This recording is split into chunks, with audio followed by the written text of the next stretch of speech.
Muy bienvenidos a Audiolibros ¿Por qué leer? Soy Cecilia Bona y en esta lista les voy compartiendo todos los miércoles textos de ficción, de no ficción. Estoy incursionando hoy en un texto de 1887. Nunca leí en esta lista nada de Anton Chejov, el escritor ruso que es considerado un clásico y de hecho es uno de los autores que nos va a permitir entrar tal vez en la literatura rusa. En esta oportunidad con el cuento El beso. Sé que es bastante largo este cuento y a veces cuanto más largo un audiolibro es más complejo de escuchar o de tener el rato para concentrarse y prestar atención a lo que está pasando, pero el cuento lo ameritaba.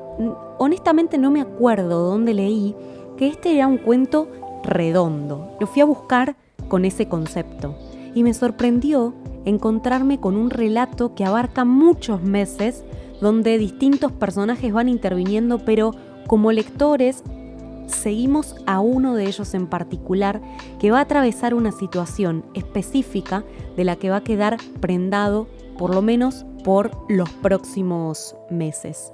Si están listos, vamos a la lectura y después sacamos las conclusiones.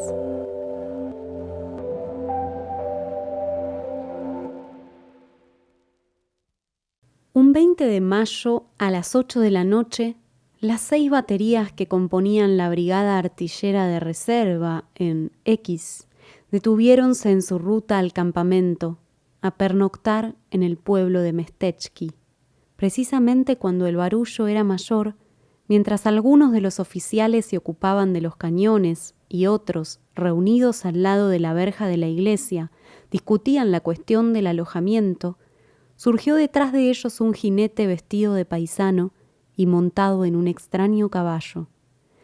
Este, pequeño, de airoso cuello y corta cola, en lugar de marchar en línea recta, caracoleaba hacia un costado, ejecutando con las patas, como si alguien se las fustigara, menudos pasos de baile. Al acercarse a los oficiales, el jinete quitándose el sombrero dijo lo siguiente: Su Excelencia el General de División von Rabeck, terrateniente del lugar, invita a los señores oficiales a que vayan a tomar el té a su casa ahora mismo. El caballo saludó, bailó y retrocedió entre nuevos caracoleos. El jinete volvió a quitarse el sombrero y al cabo de un instante, él y su caballo desaparecieron detrás de la iglesia. ¡Qué fastidio!, decían gruñendo algunos de los oficiales mientras se dirigían a sus alojamientos. Que tenga uno sueño y que ese von Rabeck nos salga ahora con su té. Ya sabemos lo que son esos tés. Los oficiales de las 6 baterías recordaban vivamente lo ocurrido el año anterior, cuando en temporada de maniobras un regimiento de cosacos y ellos habían sido invitados de modo semejante a tomar el té por un conde terrateniente, militar retirado. El hospitalario y amable conde no solo les recibió cariñosamente y les dio de comer y de beber, sino que no les permitió marcharse a la aldea, invitándoles a pasar la noche en su casa. Todo aquello estaba muy bien, no podía pedirse nada mejor, pero lo malo fue que la presencia de aquella juventud alegró tanto al militar retirado que éste permaneció hasta la aurora refiriendo a los oficiales episodios de su brillante pasado, haciéndoles recorrer sus aposentos, mostrándoles sus valiosos cuadros, sus antiguos grabados, sus raras armas, leyéndoles cartas originales de grandes personajes que los martirizados y cansados oficiales hubieron de mirar y admirar, mientras suspirando por sus camas, bostezaban disimuladamente en sus bocamangas. Cuando el dueño de la casa les permitió al fin retirarse, ya era demasiado tarde para dormir. ¿No sería von Rabeck una de estas personas? Lo fuera o no lo fuera, no había nada que hacer. Los oficiales se vistieron, se cepillaron y en tropel salieron en busca de la casa del terrateniente. En la plaza, junto a la iglesia, les dijeron que podía llegarse a la casa de los señores bajando a la orilla del río por el camino que pasaba por detrás de la iglesia. Luego seguir por aquella hasta el jardín, cuyas avenidas les conducirían a su destino. o bien tomar el camino alto, que partiendo de la iglesia se adentraba en las dependencias de los señores.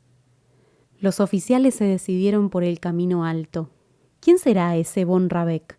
Cavilaban por el camino. ¿Será acaso el von Rabeck que mandaba la división de caballería en Plevna? No, aquel no se llamaba Rabeck, se llamaba sencillamente Rabe, sin von. ¡Qué hermosura de tiempo! Junto al primer cobertizo se bifurcaba el camino. Un ramal seguía en línea recta y se perdía en la oscuridad de la noche.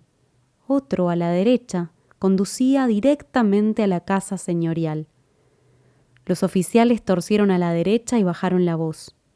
A ambos lados del camino se alineaban cobertizos de tejados color rojo, pesados, severos y muy semejantes a los cuarteles de cualquier ciudad regional. En la lejanía se divisaban iluminadas las ventanas de la casa señorial. «Buen presagio, señores», dijo uno de los oficiales. «Nuestro setter va a la cabeza. Eso quiere decir que hay presa». El teniente Lobitko, oficial alto y robusto, sin sombra de bigote, tenía 25 años cumplidos, pero en su rostro no había todavía ni el menor asomo de vegetación, que marchaba al frente de todos y que era famoso en la brigada por su olfato y su capacidad de adivinar a distancia la presencia de las mujeres, se volvió y dijo: «Sí, aquí hay mujeres, me lo dice el instinto». El propio Rabeck, hombre de unos 60 años de edad, de aspecto agradable y vestido de paisano, le salió al encuentro en el umbral de la casa.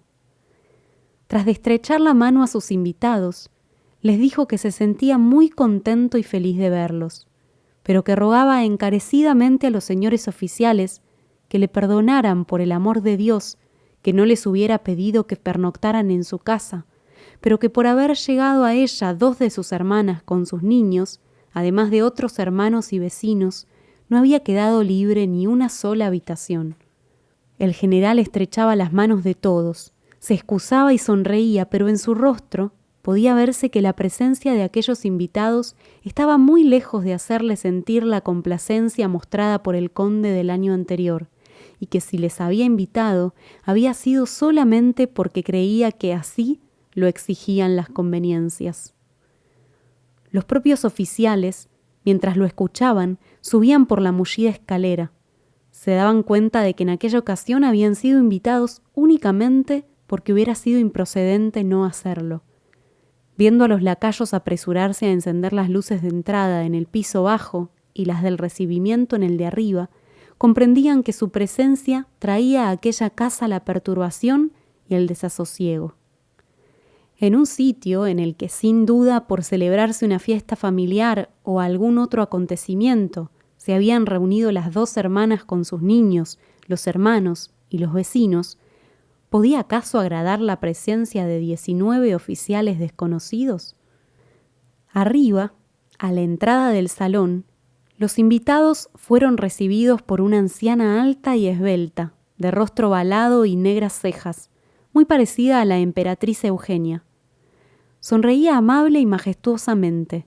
Decía estar muy contenta de ver en su casa a aquellos huéspedes y se disculpaba lamentando como su marido de verse privada de poder pedir a los señores oficiales que pasaran la noche en su casa. Su bella y majestuosa sonrisa, que cuando algo le hacía apartar el rostro de sus invitados quedaba instantáneamente borrada, revelaba que había visto en su vida muchos señores oficiales, pero que ahora ya no estaba para aquello, y que si les había invitado y pronunciaba aquellas excusas, era solamente porque así lo exigían su educación y su rango en el gran mundo. En el comedor en que penetraron los oficiales, y a un extremo de la larga mesa, se hallaban sentados, tomando el té, unos 10 caballeros y damas, jóvenes y maduros. Tras sus sillas y envuelto en el humo ligero de los cigarros, resaltaba oscuro el grupo formado por otros caballeros. Un joven delgado, de patillas rojizas que se encontraba entre estos, hablaba en inglés en voz alta y arrastrando las erres. Más allá del grupo y a través de la puerta, se veía una habitación clara amueblada de azul pálido. «Señores», Son ustedes tantos que no hay posibilidad de presentarlos, dijo en voz alta el general, esforzándose en aparentar que estaba muy alegre. Hagan conocimientos los unos con los otros sin usar de ceremonias. Los oficiales, con caras graves y severas unos, con forzada sonrisa otros, y todos sintiéndose violentos, saludaron de cualquier modo y se sentaron a tomar el té. El que más incómodo se sentía de todos era el capitán Riabovich, oficial de pequeña estatura, chepudo, con lentes y con patillas de lince. Mientras algunos de los caballeros conservaban una cara seria y otros sonreían como a la fuerza, sus patillas de lince y sus lentes parecían decir: «Soy el más tímido, el más modesto, el más incoloro de todos los oficiales de la brigada». Durante los primeros momentos que siguieron a su entrada en el comedor y después tomando el té, se sentía absolutamente incapaz de fijar la atención en rostro u objeto alguno. Los rostros, los vestidos, las jarritas de cristal tallado llenas de coñac, el vaho de los vasos, el esculpido de las cornisas, todo, fundido en una inmensa impresión general, llenaba a Rabiovich de inquietud y de un deseo de esconder la cabeza.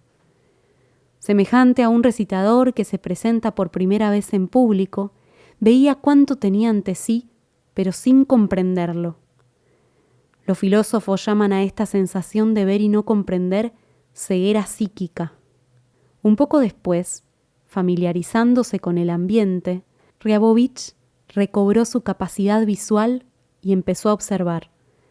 En su calidad de hombre tímido y falto de mundo, lo primero que le saltó a la vista fue aquello de lo que carecía, o sea, el extraordinario aplomo de sus nuevos conocimientos.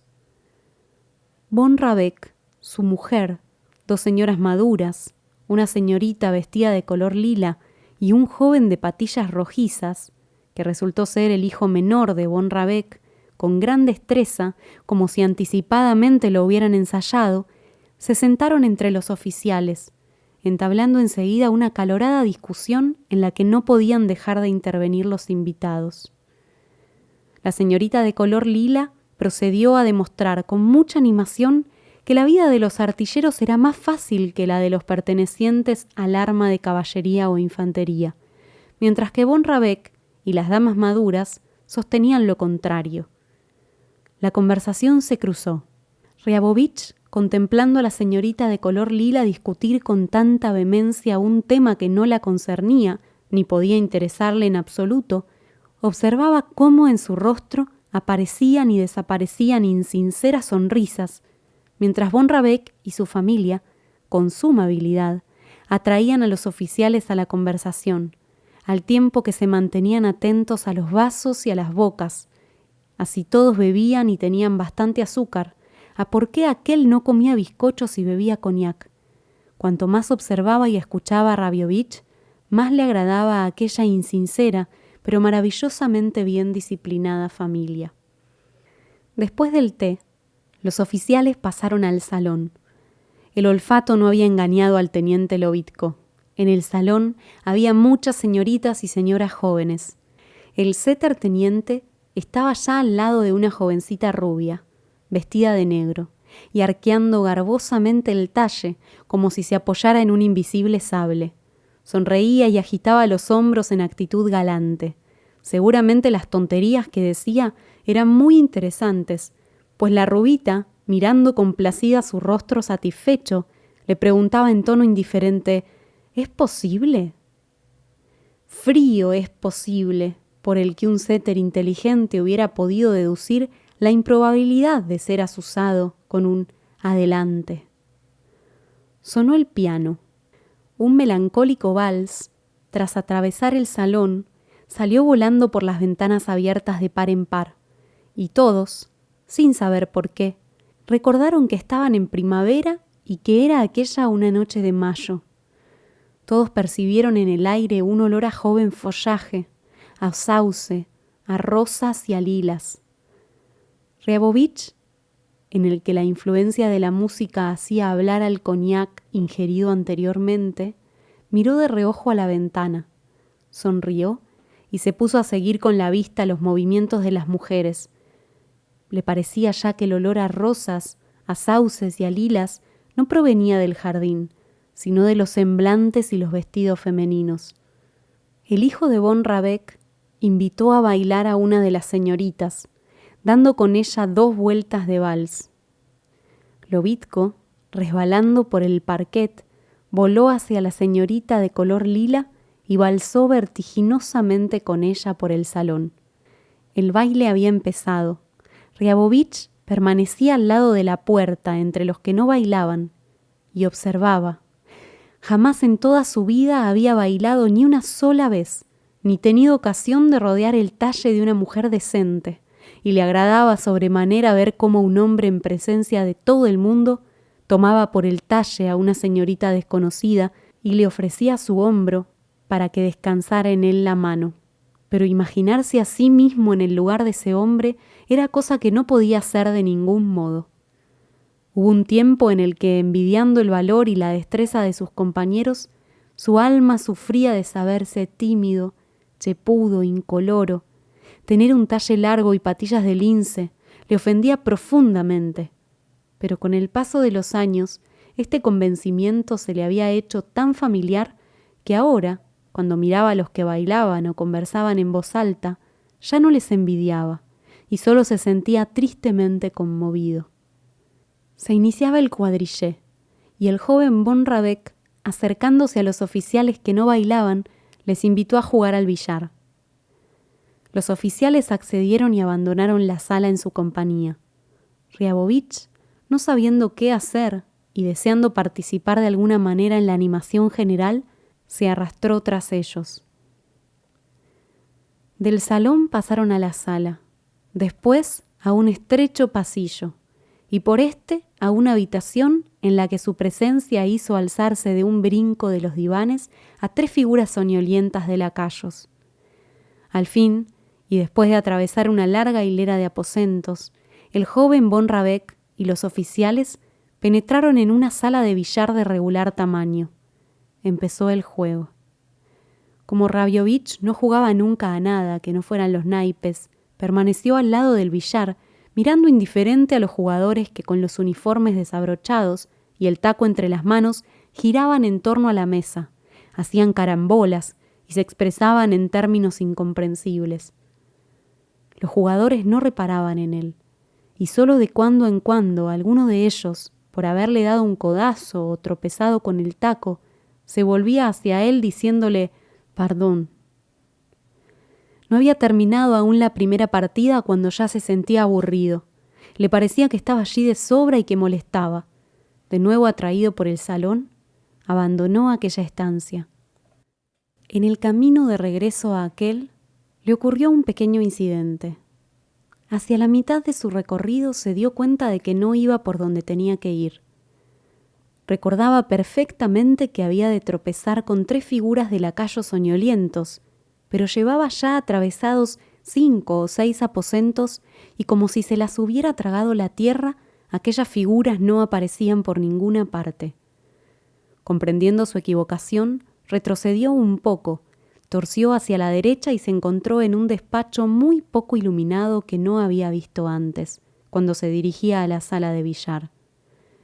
Después de detenerse en él por espacio de medio minuto, abrió resuelto la primera puerta que le fue posible distinguir y entró en una habitación en la que reinaba completa oscuridad. Frente a él, en línea recta, se veía una rendija que despedía viva luz, y del otro lado de la puerta llegaban los amortiguados sonidos de una melancólica mazurca. Allí, como en el salón, las ventanas estaban de par en par abiertas y olía a sauce, a lilas y a rosas. Riabovich se detuvo meditabundo. En aquel momento y del modo más inesperado se oyeron precipitados pasos, el crujir de un vestido y el murmullo de una voz femenina y entrecortada que decía «por fin», y 2 suaves, fragantes e indudablemente femeninos brazos enlazaron su cuello. A su mejilla se acercó otra tibia mejilla. Se escuchó en aquel instante el sonido de un beso. Inmediatamente, sin embargo, la autora de aquel beso lanzó una breve exclamación y con repugnancia, según pareció a Ryabovich, se alejó de éste de un salto. También él, a punto de exclamar, se dirigió apresurado hacia la rendija de donde partía la fuerte luz. Cuando volvió al salón, el corazón le latía, y tan visiblemente le temblaban las manos que hubo de esconderlas precipitadamente tras su espalda. Su primera impresión fue de sufrimiento, de una mezcla de vergüenza y de temer ante la idea de que todo el salón pudiera haberse enterado de que acababa de abrazarle y besarle una mujer. Encogiéndose, miraba inquieto a todos lados, pero al convencerse de que las gentes en el salón continuaban bailando y charlando tranquilamente, se entregó por completo a aquella nueva, hasta ahora nunca en su vida experimentada sensación. Algo extraño pasaba por él. Su cuello, que un momento antes rodearan unas manos suaves y fragantes, le parecía untado de manteca, y en su mejilla, junto al bigote izquierdo, donde le había besado la desconocida, temblaba un ligero y agradable frescor, semejante al que producen las gotas de menta. Cuanto más se frotaba, tanto más percibía aquel frescor, al tiempo que desde la cabeza hasta los talones, creciendo y creciendo dentro de él, se sentía invadido por un extraño sentimiento. Deseaba bailar, hablar, correr por el jardín, reír alegremente, olvidar por completo que era chepudo, incoloro, que tenía patillas de lince y un exterior indefinido. Así fue una vez calificado en una conversación entre damas, sorprendida sin querer. Al pasar ante la esposa de Rabeck, sonrió a ésta de una manera tan amplia y cariñosa que ella se detuvo y le miró con un gesto de interrogación. «Me encanta su casa», dijo acomodándose las gafas sobre la nariz. La generala sonrió y le explicó que aquella casa era aún propiedad de su padre. Después se informó de si vivían todavía los padres de él, de si hacía mucho tiempo que estaba en activo, de por qué estaba tan escuálido y de alguna que otra cosa más. Contestadas dichas preguntas, prosiguió su camino mientras la sonrisa de él, pensando tras aquella charla en cuán magníficas eran las personas que le rodeaban, se hacía más cariñosa. Durante la cena, Ryabovich comió maquinalmente de todo cuanto le ofrecieron, bebió y sin prestar oído a nada a su alrededor, se esforzaba en explicarse el incidente anterior. Un incidente de ese carácter misterioso y romántico no era difícil de explicar. Sin duda, alguna de las señoritas o señoras había dado cita a alguien en aquella habitación mal alumbrada y tal vez excitada y nerviosa por la espera, había confundido a Ryabovich con su galán. Esto lo hacía aún más verosímil el hecho de que Ryabovich, al pasar por la oscura habitación, se hubiera detenido pensativo, presentando por tanto el aspecto de la persona que espera algo. Tal era la explicación dada por Ryabovich al beso recibido. No obstante, ¿quién será ella?, pensaba fijando sus ojos en los rostros femeninos. Necesariamente joven, ya que a las mujeres viejas no se les hace objeto de una cita. Que además era inteligente lo revelaba el crujido de su vestido, su perfume y el timbre de su voz. Su mirada se posó en la señorita de color lila, que le agradó mucho. Tenía bellos hombros y brazos, un rostro inteligente y una voz maravillosa. Mirándola, Ryabovich experimentó el deseo de que fuera ella precisamente y no otra la desconocida. Sin embargo, tenía una risa insincera y su larga nariz al fruncirse hacía parecer más viejo su rostro. De ella, su mirada pasó a la rubita vestida de negro. Esta era más joven, más sencilla y más franca. Tenía unas sienes encantadoras y en su gesto, cuando bebía, había gran belleza. Ahora Ryabovich deseaba que fuera ésta. Pronto, sin embargo, al descubrir en ella un rostro inexpresivo, volvió la mirada hacia el de su vecina. «Qué difícil es de averiguar», pensaba soñador. «Tal vez con los hombros y los brazos de la del vestido color lila, las sienes de la rubita y los ojos de aquella que está sentada a la izquierda del Lobitko pudiera...» Y haciendo una suma mental, obtuvo la imagen de la joven que le había besado, la imagen que buscaba y no podía encontrar entre las sentadas a la mesa.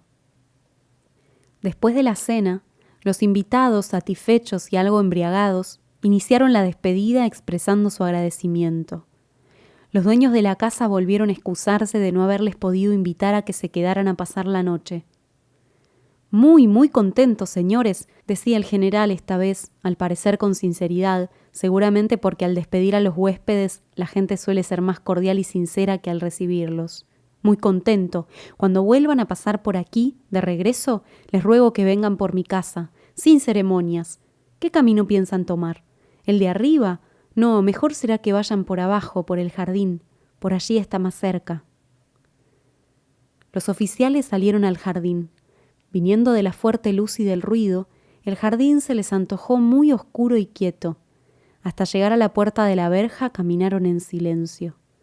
Todos estaban medio borrachos, contentos, alegres, pero aquella quietud y oscuridad les mantuvo al menos un minuto meditabundos.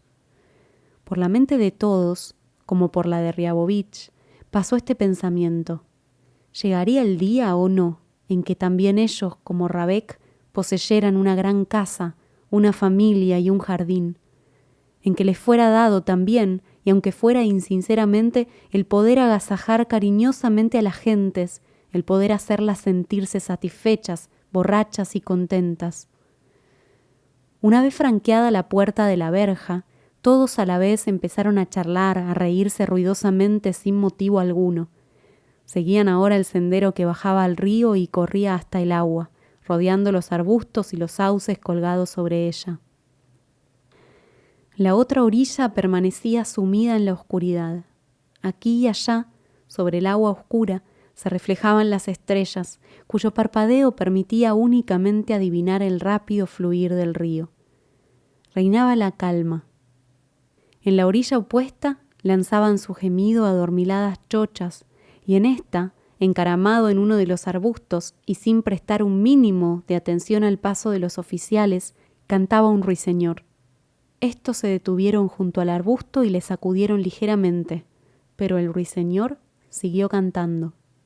«Mira», exclamaron algunas voces aprobatorias, «nos tiene a su lado y se queda tan fresco. ¡Valiente granuja!». Al extremo del camino subía un sendero que se unía otra vez a aquel de junto al atrio de la iglesia. Allí los oficiales, cansados de la cuesta, se sentaron a fumar. En la orilla opuesta se encendió una lucecita roja y los oficiales, por no tener otra cosa en que ocuparse, se pusieron a discutir durante largo rato sobre lo que podía ser aquello, si una hoguera, una luz en una ventana u otra cosa cualquiera. Y a Riabovich, que también miraba, se le figuraba que la lucecita le miraba a su vez, le sonreía, le hacía guiños, como si también ella estuviera enterada de aquel beso. Cuando llegó a su casa se desnudó deprisa y se acostó. Junto a él, en la misma isba, pasaban la noche Lobitko y el teniente Mersliakov, joven tranquilo y silencioso, considerado en su círculo como oficial instruido, y que siempre, cuando y en donde podía, emprendía la lectura del noticiario europeo que llevaba consigo. Lobitko se desvistió. Paseó durante largo rato por la habitación con aire de hombre insatisfecho y mandó a la ordenanza que fuera a buscarle cerveza. Mersliakov colocó la vela a la cabecera de su lecho y se sumergió en la lectura del noticiario europeo. ¿Quién será?, pensaba Riabovich contemplando el ahumado techo. Todavía le parecía sentir el cuello untado de manteca y junto a su boca aquel ligero frescor a gotas de menta. Por su imaginación desfilaron rápidamente los hombros y los brazos de la señorita de color lila, las sienes y los ojos francos de la rubita vestida de negro, talles, vestidos y broches. A pesar de sus esfuerzos por fijar la atención en dichas imágenes, éstas saltaban, se esfumaban y parpadeaban. Cuando sobre el ancho fondo negro que se extiende ante los ojos antes que éstos se cierren y las imágenes se borren, empezaba a oír pasos apresurados, un crujir de vestido, el sonido de un beso y una poderosa alegría sin causa se apoderaba de él, oyó cómo volvía la ordenanza diciendo que no había encontrado cerveza. Lobitko, terriblemente indignado, se puso de nuevo a pasear por la habitación. «¡Habrá idiota!», decía deteniéndose tan pronto ante Riabovich como ante Mersliakov. Es preciso ser estúpido y tonto para no ser capaz de encontrar cerveza, ¿eh? Será canalla. No tiene nada de particular que no encuentre aquí cerveza, dijo Mersliakov sin apartar los ojos del noticiario europeo. ¿Sí? ¿Cree usted eso? Dios mío, que me dejaran a mí en la luna. Qué pronto encontraría cerveza y mujeres. Y ahora mismo voy a buscarla y la encontraré. Llámenme canalla si no la encuentro. Después de invertir largo rato en vestirse y en calzarse las altas botas, se fumó un cigarrillo y salió. Rabek, Grabek, Labek, mascullaba parado en el zaguán. ¡Qué diablos! No tengo gana de ir solo. Riabovich, ¿quiere usted dar un paseo? Al no recibir contestación, volvió a entrar en el cuarto, se desnudó despacio y se acostó. Mersliakov, suspirando, dejó a un lado el noticiario europeo y apagó la vela. Sí, balbucía Lobitko encendiendo su cigarrillo en la oscuridad. Riabovich se tapó la cabeza y acurrucándose comenzó a reunir en la imaginación las imágenes que desfilaban por ella, a fundirlas en un todo, pero no pudo conseguirlo. Pronto se quedó dormido, siendo este su último pensamiento, que alguien le salía cariñosamente al encuentro, le llenaba de alegría, y que en su vida había ocurrido algo tonto, pero extraordinariamente grato y risueño. Tal pensamiento no se apartó de él ni siquiera mientras dormía. Cuando despertó le había desaparecido la sensación de manteca en su cuello y el frescor de menta junto a sus labios, pero la alegría experimentada la víspera continuaba como una ola agitando su pecho. Con deleite contempló las ventanas que aurificaba el sol naciente y prestó oído al movimiento callejero. Junto a su misma ventana, alguien hablaba en voz alta. Era Lebedetsky, el jefe de la brigada de Riabovich, que acababa de dar alcance a esta, el que se expresaba en tono muy alto, por falta de costumbre de hacerlo en tono bajo, hablando con su ayudante de campo. ¿Y qué más?, gritaba el comandante. Mientras cerraban ayer a Golwochik, le hirieron en una pata, señoría. El veterinario le puso fango con vinagre. También se emborrachó ayer el maestro albañil, Artemiev, señoría, y el teniente mandó que le arrestaran. A renglón seguido, el ayudante comunicó que Karpov se había olvidado de los nuevos cordones para las trompetas y de los pinchos para clavar las tiendas de campaña. También que los señores oficiales habían estado ayer de visita en casa del general von Rabek. En el curso de esta conversación, la cabeza de rojiza barba de Lebedetsky asomó por la ventana, guiñó los ojos miopes sobre los rostros adormilados de los oficiales y saludó. ¿Va todo bien?, preguntó. Uno de los caballos está herido, contestó Lobitsko bostezando. El comandante suspiró. Quedó un rato pensativo y dijo en voz alta: «Tengo todavía que ir a visitar a Alejandra Evgrafovna. Necesito verla. Bueno, adiós. Ya me reuniré con ustedes al atardecer». Un cuarto de hora después, la brigada se puso en marcha. Al pasar por el camino ante los cobertizos señoriales, Riabovich miró a la derecha en dirección a la casa. Las ventanas estaban cerradas y las persianas corridas. Por lo visto, todos dormían aún. También dormiría aquella que la víspera besara a Riabovich. Quiso imaginársela dormida, con una de las ventanas del dormitorio abierta de par en par y el verde ramaje asomando por ella.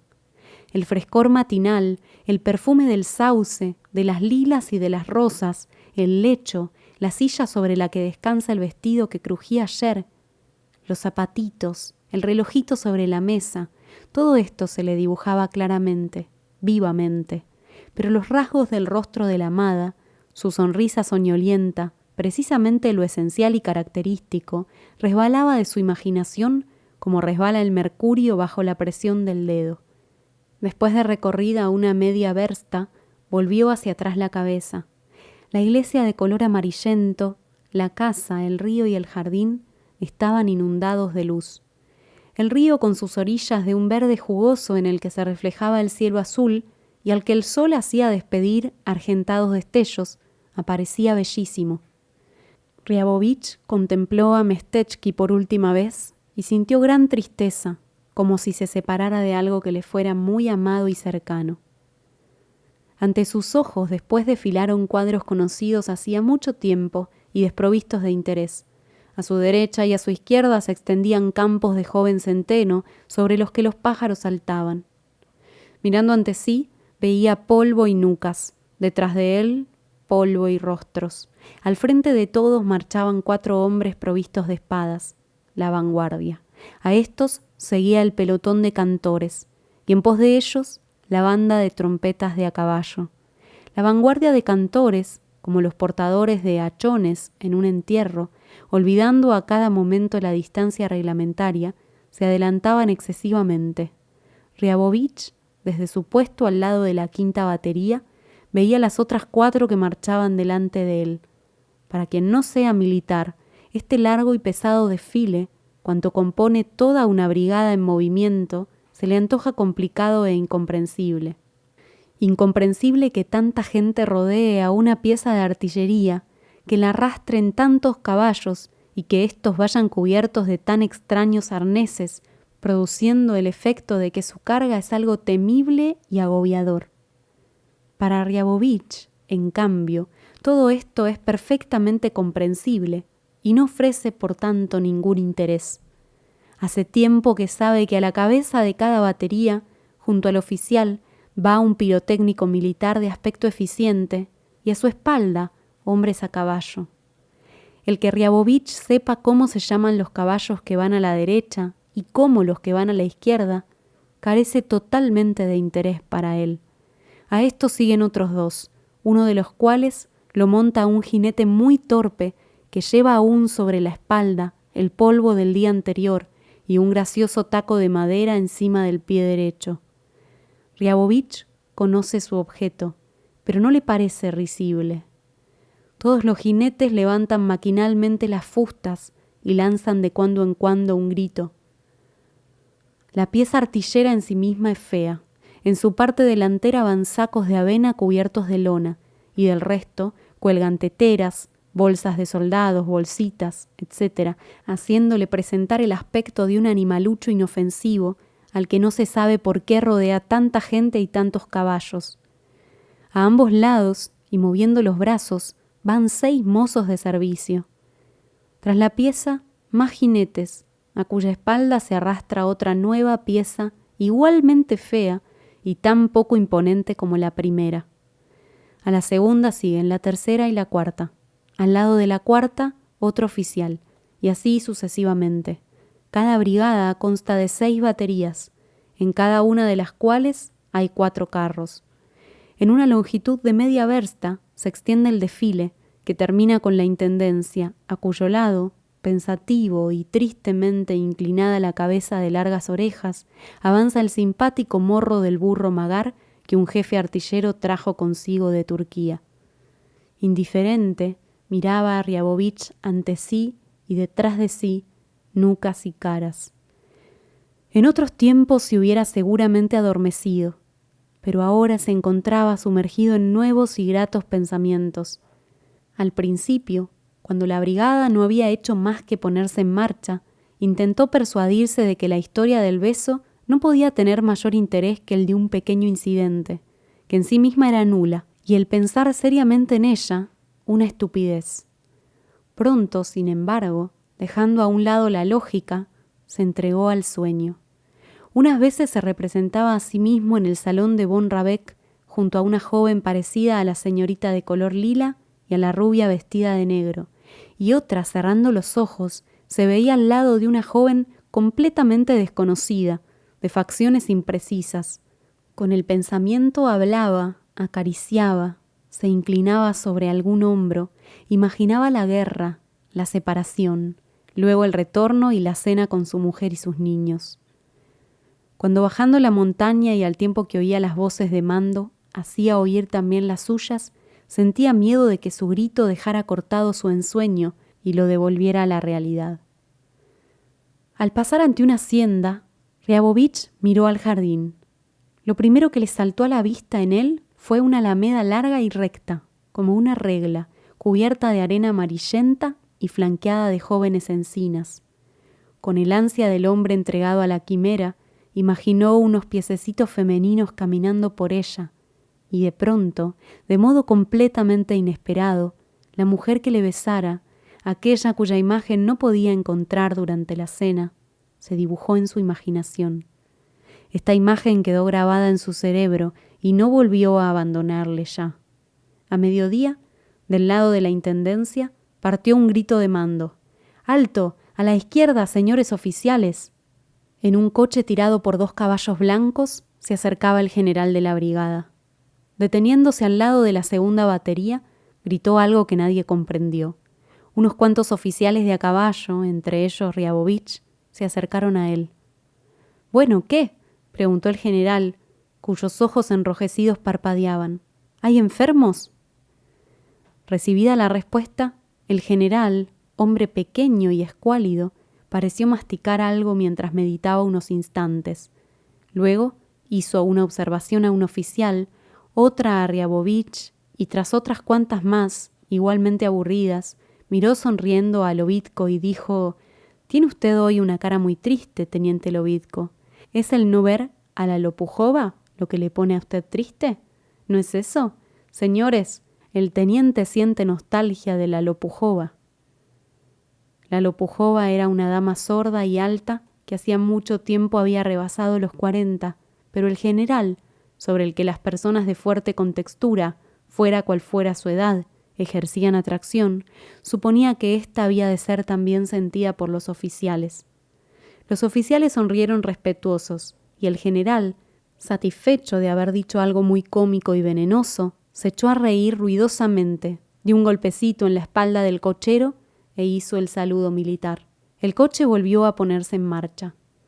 En realidad, todo con lo que yo ahora sueño y que me parece imposible y ultraterrestre es cosa muy corriente, pensaba Riabovich, siguiendo con la vista la nube de polvo que levantaba el coche del general. Todo muy corriente, y todo el mundo pasa por ello. Este general, por ejemplo, sin ir más lejos, en su tiempo habrá estado enamorado, ahora es casado y tiene hijos. El capitán Bachter también es casado y también tiene quien le quiera, a pesar de su nuca tan colorada y tan fea y de que no se le marque nada el talle. Salmanov es muy bruto y excesivamente tártaro, y sin embargo tuvo su novela que acabó en boda. Yo soy igual que todos, y más tarde o más temprano me ocurrirá lo mismo que a todos. La idea de que era una persona como otra cualquiera y de que su vida era semejante a la de los demás, alegrándole, le sirvió de estímulo. Ya valientemente y a su antojo soñaba con ella, con su felicidad, sin poner ningún freno a la imaginación. Por la noche, después de que la brigada hubiera alcanzado su destino y cuando los oficiales descansaban en sus tiendas de campaña, Riabovich, Merzliakov y Lobitko se hallaban sentados en torno a un baúl y cenaban. Merzliakov comía sin apresurarse, masticando despacio y leyendo el noticiario europeo que sostenían sus rodillas. Lobitko se servía vino, hablaba sin cesar, mientras Riabovich, a quien los ensueños de todo un día habían embrumado la cabeza, callaba y bebía. Después del tercer vaso, y ya ligeramente ebrio, sintió aumentar su debilidad y anheló confiar a sus compañeros su nueva sensación. En casa de esos Rabeck me ocurrió algo muy extraño. Empezó a decir, esforzándose en dar a su voz un tono indiferente y burlón. Figúrense que yendo a la sala de billar, ¿saben? Empezó a referir detenidamente la historia del beso, pero un minuto después estaba otra vez callado. En aquel minuto lo había referido todo. Se quedó muy asombrado de haber empleado tan poco tiempo en su relato. Le parecía que sobre aquel beso tendría que haber estado hablando hasta la misma mañana. Escuchándolo, Lobitko, que mentía mucho, por lo que no solía dar crédito a nadie, le miró incrédulo y sonrió. Merzliakov enarcó las cejas y con voz tranquila, sin alzar los ojos del noticiario europeo, dijo: «Ocurre cada cosa, echársele a uno al cuello sin avisar. Se trataría seguramente de alguna psicópata». «Sí, seguramente una psicópata», asintió Riabovich. «Un caso semejante me pasó a mí una vez», dijo Lobitko, poniendo ojos asustados. «Figúrense que voy el año pasado a Kovno y tomo un billete de segunda. El vagón está atestado y no hay manera de dormir. Le doy 50 céntimos al revisor, que toma mi equipaje y me lleva a otro departamento. Me echo y me tapo con la manta, ¿comprenden? De repente, noto que alguien me toca el hombro y respira en mi cara. Hago un movimiento con la mano y tropiezo con un codo. Abro los ojos y ¿qué se figuran ustedes? Era una mujer. Ojos negros, labios rojos como un buen salmón, una nariz que respira pasión. Permítame, interrumpió Merzliakov. Lo que no comprendo es cómo podía usted ver el color de los labios si estaba todo tan oscuro. Lovitko empezó a zozobrar y a reírse de la poca imaginación de Merzliakov. Todo esto desagradaba a Ryabovich, que apartándose del baúl, se echó sobre la cama prometiéndose no volver a ser sincero. Había dado comienzo la vida de campamento. Los días resbalaron muy parecidos unos a otros. Durante todos ellos, Ryabovich sentía, pensaba y se comportaba como un enamorado. Cuando por la mañana el ordenanza le traía agua fría para lavarse, al echársela por la cabeza, recordaba que en su vida había algo bueno y caliente. Por la noche, cuando los compañeros se ponían a charlar del amor y de las mujeres, se acercaba, prestaba oído, y su rostro adquiría la expresión que suele tener el rostro del soldado cuando oye referir un combate en el que no ha tomado parte. En aquellas otras noches en que los oficiales, ligeramente embriagados y con el séter Lovitko a la cabeza, hacían donjuanísticas excursiones a la aldea, Ryabovich, cuando se unía a ellas, se sentía profundamente culpable y en su pensamiento le pedía perdón. En las horas de ocio o en las noches de ensueño, cuando se sentía atraído a recordar su infancia, su padre, su madre y todo lo que en general le era propio y querido, indefectiblemente acudía a su recuerdo Mestechki, el extraño caballo, Rabek, su mujer parecida a la emperatriz Eugenia, la oscura habitación, la fuerte luz filtrándose por la rendija de la puerta. El día 31 de agosto volvía del campamento, pero no con la brigada entera, sino solamente con 2 baterías. Durante todo el camino fue soñando, excitado, como si se dirigiera a su patria chica. Anhelaba apasionadamente volver a ver el extraño caballo, la iglesia, la insincera familia de Rabek, la oscura habitación, mientras esa voz interior que tan frecuentemente engaña a los enamorados le murmuraba sin que supiera por qué, que la vería sin falta. Lo martirizaban estas preguntas. ¿Cómo sería el encuentro? ¿De qué le hablaría? ¿Acaso había ella olvidado aquel beso? En el peor de los casos, pensaba, o sea, en el de no encontrarla, solo el pasar por la oscura habitación y poder recordar había de serle grato. Cuando llegó el anochecer, en el horizonte surgieron la conocida iglesia, los conocidos y blancos cobertizos. El corazón de Ryabovich palpitó. No escuchaba al oficial que marchaba a su lado y que le decía algo. Todo lo había olvidado y ansiosamente fijaba la vista en el río que brillaba a lo lejos, en el tejado de la casa, en el palomar sobre el que revoloteaban las palomas iluminadas por el sol poniente. Cuando llegó y se acercó a la iglesia mientras escuchaba al aposentador, esperaba a cada segundo ver aparecer tras el atrio al jinete encargado de invitar a los oficiales a que fueran a tomar el té. Pero los aposentadores habían dado fin a su informe. Los oficiales bajaron de sus caballos y se fueron a la aldea sin que el jinete hubiera aparecido. Ahora Rabek sabrá por los mujiks que hemos llegado y nos mandará a buscar, pensaba Ryabovich, entrando en la isba, sin comprender por qué su compañero encendía la vela y los ordenanzas se apresuraban a preparar el samovar. Un agobiante desasosiego se apoderó de él. Se tumbó en el lecho, luego se levantó y miró por la ventana para ver si venía el jinete. El jinete no aparecía. Volvió a tumbarse, pero al cabo de media hora ya se había levantado otra vez, y sin poder soportar por más tiempo su intranquilidad, se lanzó a la calle dirigiéndose a la iglesia.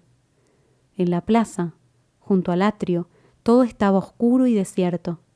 3 soldados se hallaban reunidos en silencio junto a su bajada. Al ver a Ryabovich, se cuadraron y saludaron.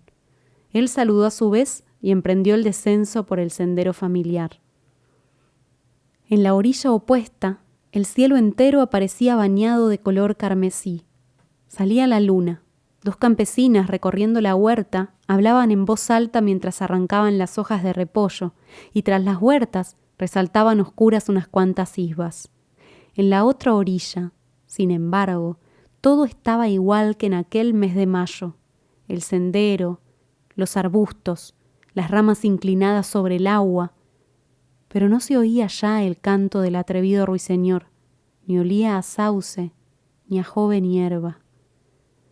Al llegar al jardín, Riabovich miró por la puerta de la cerca. En el jardín todo era oscuridad y silencio. Solo se distinguían los blancos troncos de las encinas más próximas y un trocito de alameda, mientras el resto se fundía en una masa negruzca.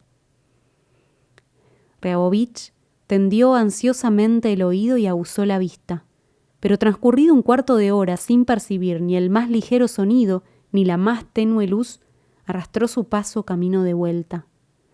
Al acercarse al río vio extenderse ante él el blanco puentecillo de la cupalnia del general y las sábanas de baño tendidas en su barandilla. Subió al puentecillo y, deteniéndose un momento sin necesidad ninguna, palpó una sábana. Esta resultó ser áspera y fría. Miró abajo, al agua. El río fluía deprisa y su chapoteo contra los postes de la cupalnia apenas llegaba al oído. La luna roja se reflejaba junto a la orilla izquierda y por su reflejo corrían pequeñas olas que parecían estirarle, cortarle en pedazos, como queriendo llevársela.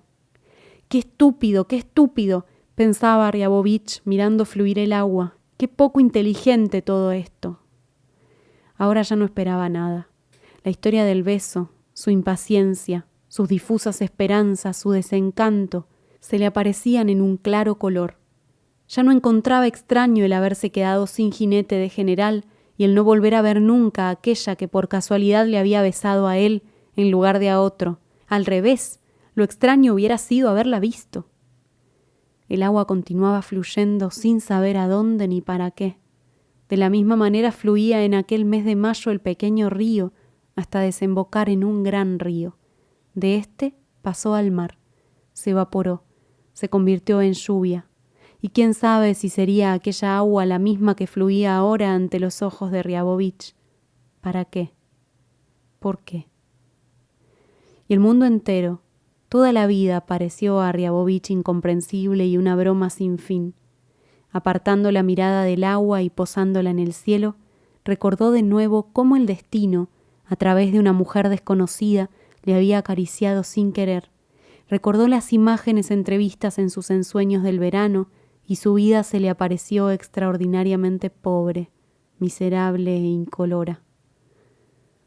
Cuando regresó a la isba, no encontró en ella a ninguno de sus compañeros. El ordenanza le participó que habían ido todos a casa del general von Triapkin, que había enviado un jinete en su busca.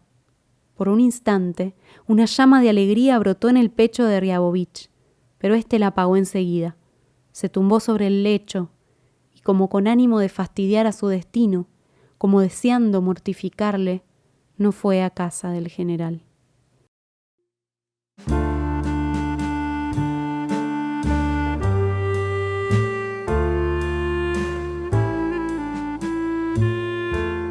¿Cuántas veces en nuestra vida nos habrá pasado algo así, no?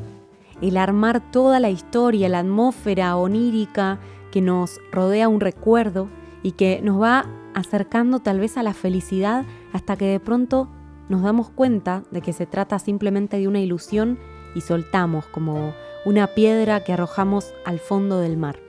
El protagonista del beso vive en su mente algo que lo hace muy pero muy feliz, pero todos, hasta que él lo expresa, pero antes, todos nos damos cuenta de que está viviendo una ilusión realmente circular.